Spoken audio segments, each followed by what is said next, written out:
అక్కడ నేను హిందూపూర్ నుండి మా బ్రదర్ దగ్గరికి వెళ్తా ఉన్నప్పుడు రోడ్లో యాక్సిడెంట్ జరిగింది. కర్నూలు నుండి ఒక 20 కిలోమీటర్స్ బ్యాక్ సైడ్లో బస్సులో ఫైర్ యాక్సిడెంట్ అయింది చూసి అక్కడ వాళ్ళు పేషెంట్స్ అంతా బయట నిలబడి ఉంటే వాళ్ళకి పికప్ చేసుకొని గవర్నమెంట్ హాస్పిటల్ తీసుకొచ్చిన. బస్సు ఫుల్ ఓవర్గా మంటలు అవుతా ఉంది. చెప్పలేము సార్, అక్కడ ఫైర్ అయితే చాలా ఉన్నింది. అందరికి దూరం తరిమేస్తూ ఉంటారు. ఆ ఫైర్ వీడియో కూడా ఉంది, ఒకసారి కొంచెం చూపిమంటే చూపిస్తాను.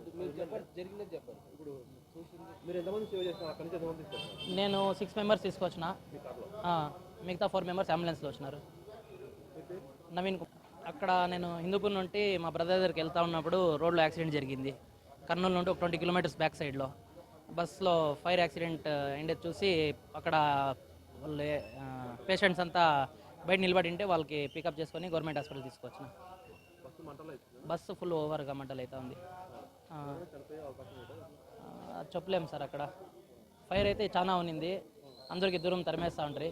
ఆ ఫైర్ వీడియో కూడా ఉంది, ఒకసారి కొంచెం చూపిమంటే చూపిస్తాను. నేను 6 మెంబర్స్ తీసుకొచ్చిన, మిగతా 4 మెంబర్స్ అంబులెన్స్లో వచ్చినారు. నవీన్ కుమార్ వర్మ.